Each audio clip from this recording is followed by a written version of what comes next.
O tema recessão voltou ao centro das discussões globais. A UBS divulgou que há 93% de chance dos Estados Unidos entrarem em recessão ainda em 2025. E a CNBC publicou que, na prática, o país só não está em recessão por conta do consumo resiliente da sua população. Mas o que realmente significa estar em recessão? Hoje eu quero explicar esse conceito de forma clara, mostrar os sinais atuais da economia americana e comparar com o caso da Alemanha, que já sofre com energia cara, empresas em dificuldades e aumento no desemprego. Vamos entender junto os impactos desse cenário. Então já deixa o seu like aqui embaixo, se inscreve no canal se ainda não for inscrito e vamos lá, vamos entender o que é que realmente está acontecendo. Antes da gente passar para as notícias e para os números, é preciso entender o conceito.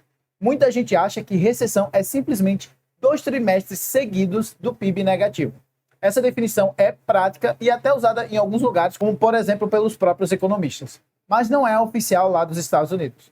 Lá, quem define se houve ou não uma recessão é o NBER, que é o National Bureau of Economic Research. E eles não se baseiam apenas no PIB. O que eles olham então é o emprego, se muita gente está perdendo o trabalho, a renda real, se as pessoas estão ganhando menos quando descontamos a inflação, a produção industrial, se as fábricas estão produzindo mais ou menos, vendas no varejo, se as famílias estão consumindo menos.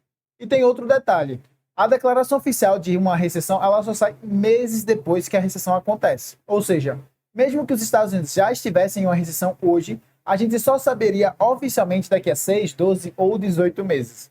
Então, quando a UBS fala que há 93% de chance dos Estados Unidos estarem em recessão, o que eles estão basicamente dizendo é, olha, pelos sinais que a gente está vendo agora, a probabilidade de a economia já estar encolhendo é muito alta. Mas não é uma certeza absoluta. E segundo os relatórios divulgados, a UBS chegou a esse número de 93%, observando alguns indicadores feitos, eu vou mostrar aqui para vocês, como tais: renda e consumo, se está crescendo no ritmo mais fraco, a produção industrial, sinais de fraqueza na economia, a empregabilidade, o mercado de trabalho está parado, sem criar muitas vagas novas, e aí eles descrevem a economia americana como soggy, soft, weak, que em português é encharcada, fraca, mole, ou seja, não está desmoronando, mas está longe de estar saudável. E é por isso que a probabilidade de recessão aparece tão alta na visão deles. Mas atenção, a própria UBS não disse que os Estados Unidos já estão em recessão. Eles só alertaram que o risco é histórico e preocupante. Já a CNBC trouxe uma visão muito interessante, feita eu vou mostrar aqui para vocês. A economia americana só não entrou oficialmente em recessão nesse documento que eles trazem aqui por conta do consumo. E esse consumo tem uma explicação. A Bolsa de Valores já está alta. A Nasdaq já subiu mais de 20% esse ano, o Dow Jones subiu quase 10%. E quando a Bolsa sobe, as pessoas que têm investimentos em ações se sentem mais ricas. Esse é o chamado efeito riqueza.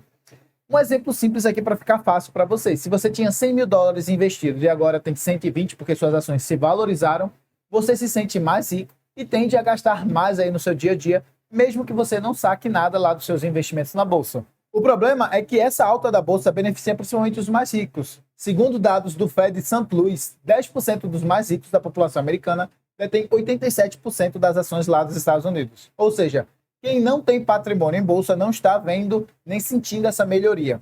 Isso já aparece nos números. O índice de confiança do consumidor caiu mais de 20% desde o início do ano. As famílias de baixa renda estão mais pessimistas. Então a gente tem uma economia que depende muito dos gastos das pessoas mais ricas. E isso pode ser muito perigoso, porque se a bolsa cair, o consumo cai junto e a recessão pode bater de vez. E, apesar do alerta da UBS, alguns números recentes surpreenderam positivamente também.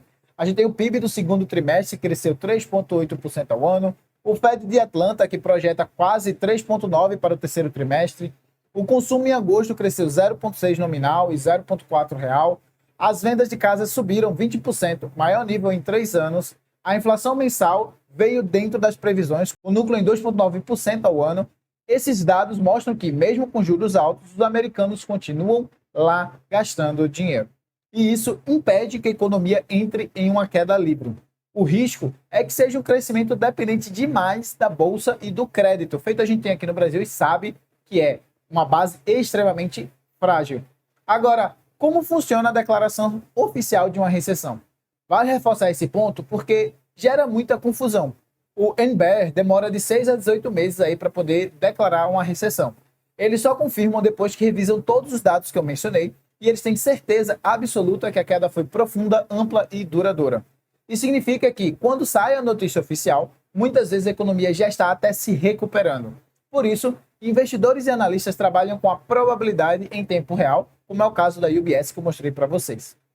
Agora, saindo dos Estados Unidos e indo lá para a Europa, e em especial para a Alemanha, diferente dos Estados Unidos que ainda mostram algum crescimento, a Alemanha já está oficialmente em recessão. São 2 anos seguidos de queda na sua economia. E quais são os motivos principais? Bom, a energia está cara por conta da guerra da Rússia e Ucrânia, e eles têm uma dependência muito grande do gás russo. A indústria pressiona pela concorrência chinesa, a inovação mais lenta, especialmente em setores de tecnologia, o desemprego em alta, atingindo o maior nível em 10 anos. E claro, as empresas alemãs estão reagindo com corte de custo. Na última semana tivemos 2 notícias fortes. Temos a Bosch, que anunciou 13 mil cortes de emprego, e essa notícia que eu estou trazendo aqui para vocês, da Lufthansa, anunciando que vai cortar 4 mil vagas administrativas até 2030. Nesse caso aqui da Lufthansa, o que eles dizem é que é uma busca por eficiência com digitalização e inteligência artificial. Mas o pano de fundo é claro, custos altos e margens apertadas. Diferente dos Estados Unidos, a Alemanha não tem um mercado de capitais tão forte para sustentar o consumo. O povo depende mais do seu salário do que das ações, e com o desemprego subindo, o consumo cai. Agora, o que é que tudo isso significa para o mundo? Esses 2 casos mostram que o mundo vive uma fase de fragilidade econômica. A gente tem os países ricos que estão aí divididos entre o risco de recessão e um crescimento que não é sólido. O consumo americano sustenta o PIB, mas depende da confiança e da bolsa. Já a Alemanha sofre com custos e precisa se reinventar para não perder o seu espaço global. Para você, investidor, isso significa que nos Estados Unidos a atenção tem que ser redobrada à questão da bolsa e do consumo da população. Na Europa, uma cautela e possível oportunidade com as empresas expostas, principalmente à indústria alemã, entre algumas outras regiões que também estão calamitosas. Para pessoas comuns, é importante cuidar do seu fluxo de caixa pessoal, evitar dívidas longas em momentos de incerteza e sempre ter uma reserva de emergência, porque o cenário pode mudar drasticamente e isso pode acabar afetando muito você. Mas agora, eu quero ouvir a sua opinião. Na sua percepção, os Estados Unidos já estão em recessão ou ainda vão escapar dessa vez? Deixe aqui embaixo nos comentários, porque esse debate está apenas começando. Se você gostou dessa análise, já deixa o seu like, se inscreve aqui no canal batendo no sininho, e se você quiser entender como inserir as oportunidades que a gente está falando aqui dentro de uma estratégia de investimento robusta, diversificada e bem estruturada, é exatamente esse tipo de análise que eu aprofundo nas minhas consultorias. O link está aqui embaixo na descrição para que você possa preencher, agendar uma reunião comigo e a gente poder conversar sobre a sua carteira de investimento.